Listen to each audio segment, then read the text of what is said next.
No nosso último encontro, nós falamos sobre a maneira como o ser humano lida com a sua existência, né? Com seres, de modo geral, objetos, plantas, bichos e com outros seres humanos também, né? Para as filosofias existenciais, a diferença é que tudo que não é o homem são entes cujo modo de ser é simplesmente dado, está aí, não tem escolha. E quando nos referimos à condição humana, e, portanto, ao homem, que é muito difícil conceituar também, porque quando a gente diz homem, tem 1 milhão de possibilidades de conceber isso que a gente chama de homem, porque é capaz de fazer muitas coisas, de produzir muitas coisas, de ser de muitas formas também, mas uma coisa é certa, o homem, em sua condição existencial, é o ser da liberdade, portanto, é aquele que escolhe o que quer ser. E, portanto, ele é um ente cujo modo de ser está em jogo o tempo todo, porque não está determinado ou forçado a ser nada que não queira ser por sua livre escolha, principalmente no âmbito da vida moral. E quando a gente fala da vida moral, a gente vai dizer que o homem é o único ser que tem consciência. Ciência é conhecimento e sabedoria, e, portanto, consciência é saber de si. Né? É uma ciência de si, conjunto. Então, o que é ter consciência? É saber que se é. Quem inaugurou isso no campo da filosofia no Ocidente foi René Descartes.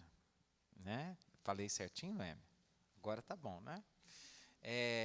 Porque esse penso, o que é esse cogito cartesiano? Penso, logo existo. Eu percebo que eu sou alguma coisa que eu não entendo direito o que é, mas que eu sei que é alguma coisa que está aqui, nesse lugar que sou eu, e que não é um lugar necessariamente espacial, porque eu não consigo me separar do mundo. Eu sou essa coisa que eu não entendo direito o que é, e que determino, a princípio, na maior parte das vezes, como eu quero agir no mundo, de alguma forma. Então, eu escolho ser bom ou mal, justo ou injusto, né? Eu escolho se eu quero ser espírita, católico ou protestante, ou não ter religião, se eu quero ser limpo ou sujo, se eu quero ser trabalhador, se eu quero ser preguiçoso, se eu quero ser vagabundo, se eu quero ser um canalha, se eu quero ser um santo. Eu decido, eu escolho a minha vida. Ah, mas é essa liberdade assim, totalmente sem limite? Não, obviamente não. Tudo isso está equacionado com as condições próprias da nossa existência. Então, há coisas que a gente gostaria, mas não pode. Há coisas que a gente pode, mas não gostaria. Há coisas...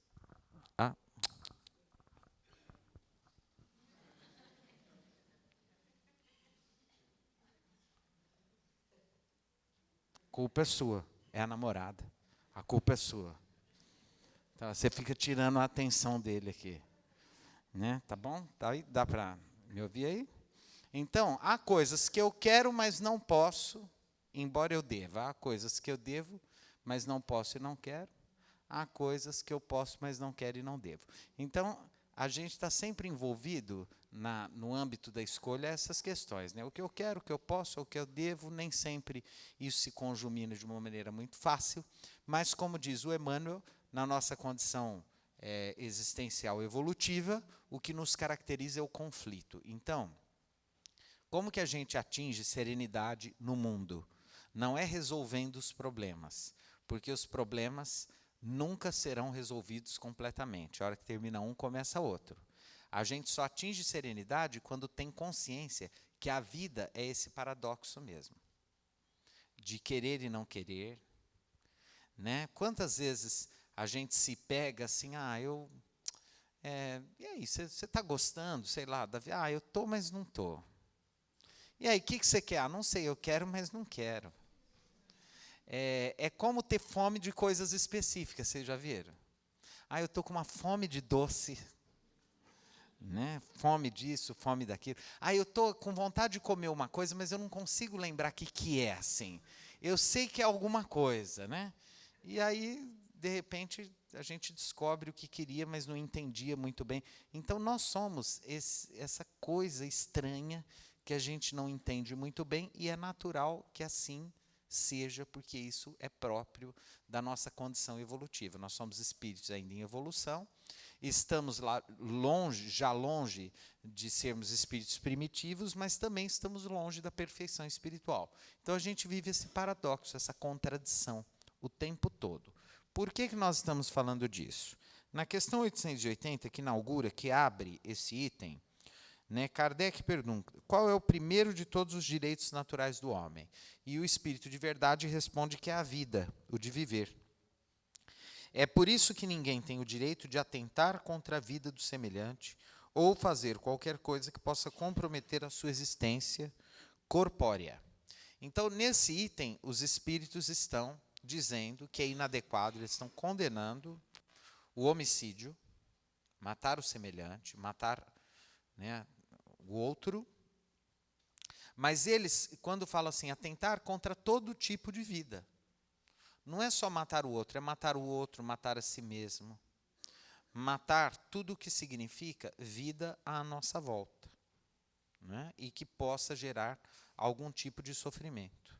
E isso envolve tudo, na verdade. Há coisas, naturalmente, que ainda nos aprisionam. Então, por exemplo, se a gente não matar plantas, por exemplo, a gente não se alimenta, né? Eu preciso cortar o pé de alface para poder comer alface. E eu estou destruindo, na verdade, porque alface é planta, é vida, né? Eu mato lá a galinha para fazer o almoço mineiro do Centro Espírita, mas aí pode, porque é uma boa finalidade. Né? Os meus amigos que são vegetarianos, né, sempre falam, olha, essa coisa da carne. É verdade, quer dizer, nós, quando formos mais evoluídos, mais espiritualizados, nós realmente não vamos mais matar os animais para nos alimentar deles. Né? Vai ser um processo natural. Quanto mais espiritualizados nós formos, menos agressões a tudo que tem vida será feita. Né? Embora, nesse estágio que a gente se encontra, é natural que a gente ainda prefere que se mate galinha do que se mate gente numa boate gay nos Estados Unidos. Né? Quer dizer, a gente já tem esse bom senso e sabe que não é a mesma coisa. Não dá para colocar tudo no mesmo balaio. Né? Então, quando a gente mata o outro, que é muito próximo da gente, começa, né, isso é muito mais agressivo, muito mais, né? O suicida, por exemplo, é lamentável que ele tenha cometido suicídio, mas ainda assim ele atentou contra si mesmo. Né? Agora, o atentar contra a vida do outro, sem pedir licença, invadindo, violentando o outro em todos os sentidos, e quando a gente fala de atentar contra a vida, num primeiro momento, a gente pode ser bem elementar, assim, matar o outro. E aí é fácil, nossa, que horror. Matar o outro, matar coisas que têm vida. Mas quando a gente presta atenção na resposta dos espíritos, a gente vai ver que ela é muito mais profunda. Quer ver? Ó? Qual é o primeiro de todos os direitos do homem? A resposta é o de viver. E aí nós podemos imaginar assim, o que é viver?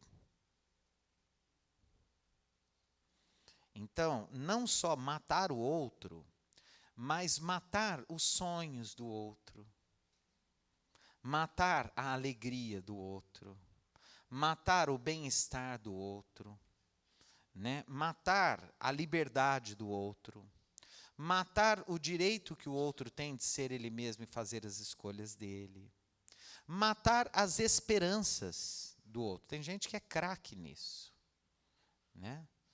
Né? Bom dia. A pessoa fala, por enquanto foi, né? Né? Tem gente desagradável mesmo, né? Hoje eu vou almoçar naquele restaurante. Eu já fui, é uma porcaria, eu passei mal pra cá. Fulano disse que me ama. Eu já ouvi tanto isso. Tem gente que é craque em ferrar com as ilusões do outro, com a esperança do outro. É aquela pessoa, né, para baixo, né, mal-humorada, né? Se tudo tiver que dar errado, vai dar errado. Para com isso, né? Então, assim, então isso é um crime, quer dizer. Você matar a vida do outro, porque a vida não é só respirar, não é viver.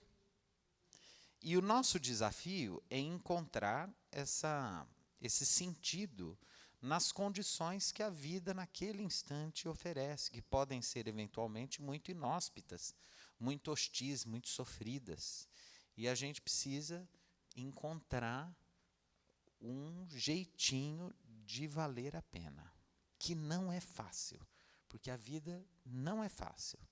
Mas a gente encontra alguma coisinha que ainda valha a pena, né? Tem que ser alguma coisinha que faça a gente olhar e falar assim, não, isso está valendo a pena, isso é sentido, né? Quando alguém fala assim, eu tinha um psiquiatra que era judeu, ficou famoso aí, chamado Viktor Frankl, que sobreviveu aos campos de concentração, né? Nazista, etc. O Viktor Frankl tem um livro muito interessante chamado Em Busca de Sentido. Não, Em Busca de Sentido não, erro. Um Sentido para a Vida. E ele conta logo no início que quando ele atendia as pessoas e que eram muito sofridas, etc., ele fala assim, por que você não se mata? E isso parece chocar, né? Mas aí a pessoa fala, eu não mato porque eu tenho um cachorrinho lá que se eu morrer ninguém vai, né, dar comida para o cachorrinho, né? Ah, não, porque eu tenho muita planta, né? E aí as plantas... Então, assim, o sentido da vida não precisa ser uma coisa muito enorme. Pode ser uma coisinha, ok? Sim, pode ser uma coisinha. Pode ser água a uma planta, pode ser um programa de televisão divertido, pode ser um trabalho voluntário, pode ser o prazer de uma leitura, né? Pode ser qualquer coisa que ainda faça valer a pena, né? Quando alguém acha que não está valendo a pena mais, às vezes ela caminha para as portas do suicídio, por exemplo, né? E isso é um problema? É. Mas é um problema sem fim? Não.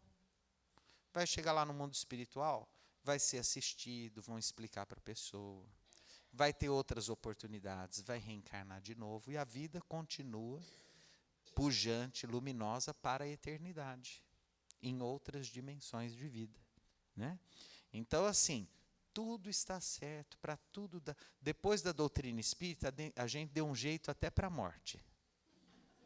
Porque falaram que a única coisa que não tem jeito é a morte. Para o espírita, não. A morte também já não é mais um problema. Muito pelo contrário, a gente tem uma curiosidade danada de ir para o mundo espiritual. Eu tenho uma amiga que é espírita e tem uma outra amiga dela que não é, que aposta que não tem nada. E aí ela vira para a amiga e fala assim, olha, tomara que você esteja certa, porque se tiver, você vai me ouvir tanto de lá. Tá vendo? Falei. Olha aí, ó, né? Então, assim, aposte que, né? E tem a situação dos dois, você sabe a história dos dois amigos espíritas, né? Sabem ou não? Que gostavam muito de futebol. E aí fizeram um acordo, ó. O primeiro que desencarnar vem avisar o outro se do outro lado tem futebol ou não. E um deles desencarnou, dali uns dias, apareceu assim num canto, porque espírito só aparece em canto, vocês já viram ou não?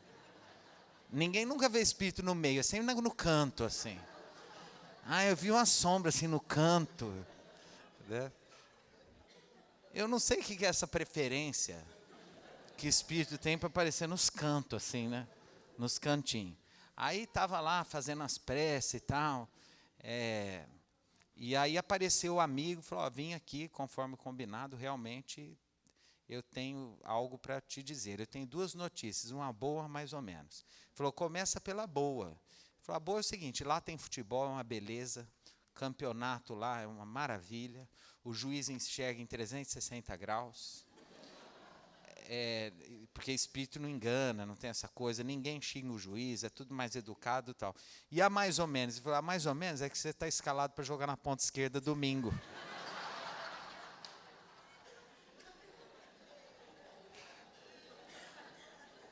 Então, para nós espíritas, não tem muito essa coisa de morrer ou não. Daqui a pouco a gente está lá, né, se encontrando de novo. Igual essa. Eu tenho umas dificuldades, assim, esse pessoal que acha, tá lá, morreu, né? Tá no mundo espiritual, né? E eu fico pensando que provavelmente lá nós vamos para lugares muito afinizados com a gente, né? Então, vocês imaginam, por exemplo, o Vinícius de Moraes, o Tom Jobim, o Cartola rezando no centro? Nada, tá tudo lá tomando umas, fazendo música para alegrar o mundo espiritual, uma roda de samba, lógico, né? Porque a gente às vezes vive aquela fantasia que lá é só centro espírita, reza, terço, não é. É afinidade. Então, as pessoas se reúnem, tem os artistas, tem, né, o pessoal da ciência, tem o pessoal da educação, tem o pessoal, né, da expressão corporal, tem de tudo lá no mundo, né? É uma outra dimensão da vida, como Platão dizia, o nosso mundo é uma cópia imperfeita do mundo espiritual. Então, e o Emmanuel diz, a desencarnação não opera mudança fundamental naquilo que nós somos. A gente desencarna agora, adentra o mundo espiritual exatamente como a gente é. Nem melhor, nem pior.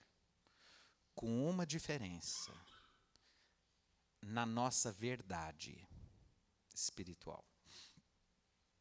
Então lá não dá mais para enganar. A gente chega como a gente é de verdade. Com as conquistas espirituais que nós amealhamos na nossa experiência. Então, é muito complicado, mas de verdade, nós não vamos levar nada. E é curioso, porque nós não vamos levar nada que no mundo nos qualifica e nos identifica. Então, diplomas universitários, títulos acadêmicos, carteira de habilitação para qualquer que seja, né? Carteira do Conselho de Medicina, de Enfermagem, de Psicologia, não tem, não leva, né? Patrimônio, conta bancária, posses, bens, nem esse corpício gostoso que o mundo vai perder a gente leva. Não leva nada, chega aquele perispírito lá, com as marcas do que a gente conquistou espiritualmente. Então, o que a gente pode pensar? O que a gente conhece é nosso conhecimento, isso a gente não perde. Então, nossa ilustração, nosso conhecimento, nossa cultura, nossas habilidades e nossos afetos, a nossa capacidade de amar, de entender, de perdoar, nossa índole, nosso temperamento, nosso caráter, nossos valores, nosso jeito de ser, né? Então, eu estou falando aqui, vocês estão dando risada, né? Provavelmente eu vou entrar meio palhação lá também, né? Fazendo piada, né? O outro vai, né, mais serião, vai entrar mais serião, porque isso não está no meu corpo, isso é da minha alma, é do meu espírito, né? Se eu estou triste, eu vou levar comigo minha tristeza, se eu estou alegre, eu vou levar comigo minha alegria, né? A minha memória de tudo aquilo que é subjetivo, que não é material, que é do campo do espírito. Por isso que Jesus, lá no Evangelho, vai dizer: não acumuleis tesouro na terra, aonde a ferrugem rói, as traças comem. Ajunteis tesouros nos céus, que lá está tudo protegido, lá não tem traça, não tem ferrugem, são os tesouros da eternidade. Inclusive os nossos amores, nossos amigos. Nossos amigos são a coisa mais linda, gostosa do mundo, né? É tão bom uma vida em que a gente se cerca de pessoas queridas, de amigos, que a gente respeita, gosta, sente falta, que é a nossa parentela espiritual. Nós temos a parentela corporal, que é consanguínea, e a parentela espiritual. Então, a capacidade que nós temos de amar, né, de conviver com as pessoas, de perdoar, de entender, de tornar a vida melhor, mais gostosa, mais feliz, mais leve, isso a gente leva com a gente, né? E, naturalmente, todo o bem que a gente tenha feito.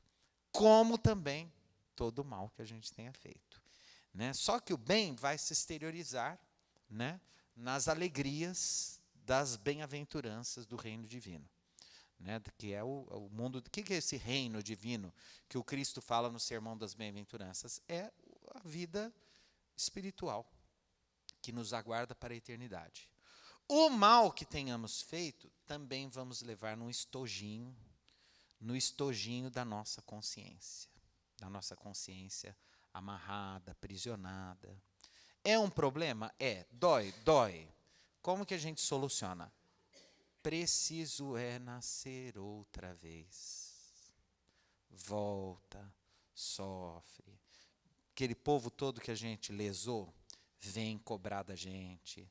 Às vezes vem na nossa família. Aqueles parentes difíceis que vão cobrar da gente. Né, que a gente não entende por que é a carne de pescoço.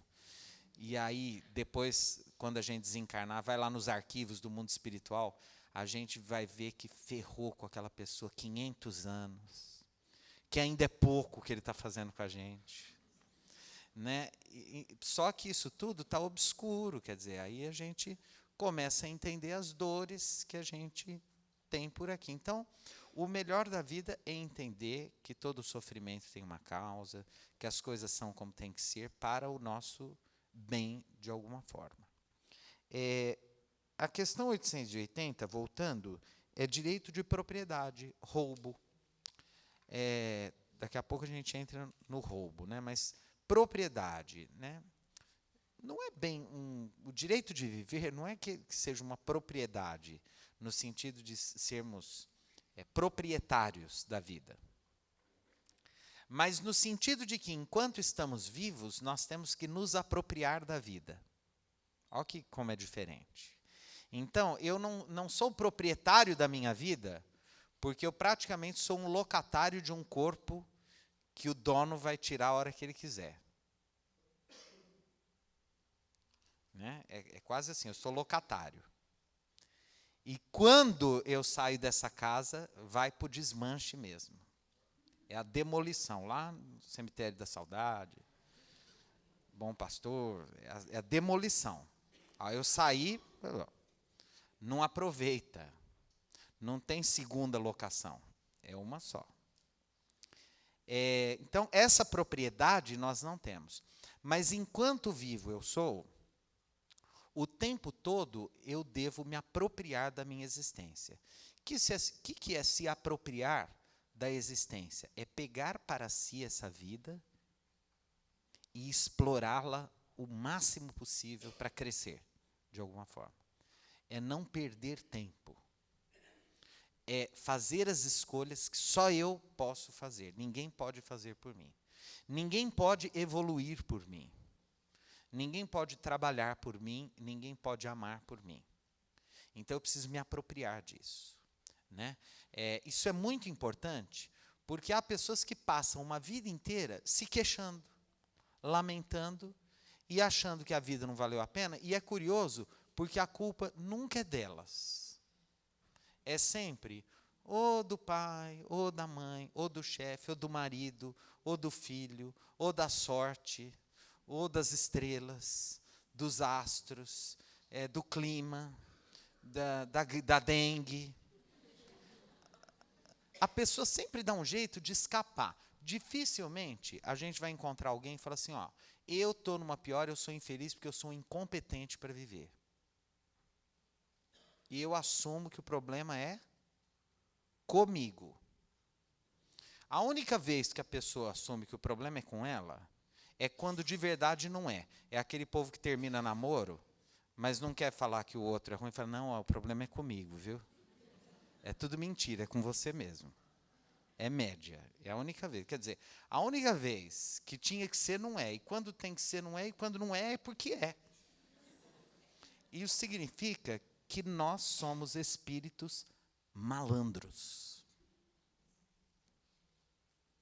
A gente é inteligente, racional e malandrinho. Né? A gente tenta mentir para a gente mesmo. O Sartre, que é um filósofo ateu, chama isso de má-fé. O que é a má-fé? É a fuga da nossa própria responsabilidade diante da vida. E a gente... tem outra coisa bacana. A gente torce para os nossos problemas se resolverem sem precisar a gente fazer nada. Então, o que eu já ouvi de coisa assim... eu sou tão infeliz no meu casamento. Tá, e assim, você já pensou em ser, não, eu torço todos os dias para Deus levar. Porque aí meu problema resolve. Deus leva, eu não preciso. E eu ainda dou aquela choradinha no velório para o povo ter pena de mim. No fundo tá gostando, entendeu? Mas assim, não quer chegar e falar, não quero mais, olha, eu não aguento nem olhar para essa sua cara. Não, porque aí não dá conta. Porque aí vai ter que pagar um preço moral, social, às vezes até patrimonial muito grande. Então, é mais assim, Senhor, a morte é natural. Vós sabeis, Senhor, o quanto eu tento. Mas uma desencarnação próxima, desse ente querido, que precisa adentrar o mundo espiritual. A pessoa reza. Entendeu? Por quê? Porque aí resolve o problema. Né? A gente. E quando não reza para o outro desencarnar, reza para arrumar um emprego longe. Né? Por quê? Porque isso é mais fácil do que sentar e ter que resolver os problemas da vida que exigem de nós coragem. E a coragem para viver é interessante, porque coragem, tem muita gente que acha que coragem é o oposto de covardia, medo e etc. Né? De medo. Né? Tem o corajoso e tem o medroso. Inclusive, esse corajoso e medroso me lembrou o seu Hugo Gonçalves, lá do Paraná. Um dia eu cheguei na casa dele para tomar café. O Hugo Gonçalves foi discípulo do Caio Barchutel. Um senhor morreu com 100 anos, seu Hugo. Uma vez eu fui hóspede dele, cheguei, aceita um café? Aceito. Ele falou, você quer o corajoso ou o medroso? Isso aí eu vou ensinar para vocês, porque eu achei bacana aprender. E eu sempre brinco com isso. E aí, como Ribeirão Pretano gosta de café forte, vocês acham que eu escolhi o quê? O corajoso. Eu falei, manda um corajoso. Ele falou, que pena. Eu falei, por quê? Porque o corajoso é tão corajoso que ele vem sozinho. O medroso, como ele tem medo, vem um pão de queijo acompanhando. Um bolinho. Agora a gente já sabe. Quando alguém fala, quer café? Quero. Medroso ou corajoso? Você fala, medroso. Que aí vem com guarda-costa, vem. Então a gente já tem o corajoso e o medroso. Mas não é, na verdade, vamos pensar assim. Quando a gente pensa em coragem, pensa num bombeiro, entrando num edifício em chamas e tal. O medo é da condição humana. Todo mundo tem medo. Inclusive de morrer. Esse negócio de espírita que não tem medo de morrer é mentira. Tem sim. Lógico que tem. Né? A gente tem medo. E também não tem pressa. Mas que tem medo, tem. Em geral, a morte envolve 3 medos. A gente tem 3 medos relacionados com a morte. Primeiro, o medo do momento da morte, do que nós vamos sentir, se dói, se não dói, como que é morrer. Segundo, o medo de morrer e não existir nada depois. Terceiro, o medo de existir. E aí tá danado. Então nós temos 3 medos: o medo da morte, o medo da finitude e o medo da imortalidade. De novo, é o ser humano com seu paradoxo, com seus conflitos. Bom, o que é a coragem? A coragem não é a ausência de medo. A coragem é a capacidade de fazer o que é preciso ser feito apesar do medo. Vou repetir. Então, um bombeiro que vai entrar num edifício em chama, aquele ataque às Torres Gêmeas, né, tem vários documentários que já foram feitos entrevistando o pessoal da Defesa Civil, os bombeiros americanos, eles relatando que eles viveram o pânico, o desespero de entrar ali, os colegas morrendo, amedrontador aquilo tudo. Então a gente vai ver que eles têm medo. Mas eles não permitem que esse medo paralise a capacidade que todo ser humano tem de agir, de fazer o que é preciso ser feito apesar do medo, que é o que tem que nos mover todo dia. De manhã, a hora que a gente levanta, para começar mais um dia, a gente precisa de um pouquinho de coragem. Vencer o medo de viver. E, inclusive, vencer o medo de ser pleno. de ter uma vida alegre. Não é pecado ser feliz. A gente não precisa ter medo de ser alegre, de ser feliz, de viver a vida, de achar a vida boa, né? A gente pode, deve, é muito bom. E se a gente conseguir contaminar o mundo com a nossa alegria, aí é melhor ainda, né? Porque é uma rede de vibrações que vai tornando tudo mais agradável e melhor. Continuamos no próximo domingo. Que Jesus nos abençoe e nos ampare.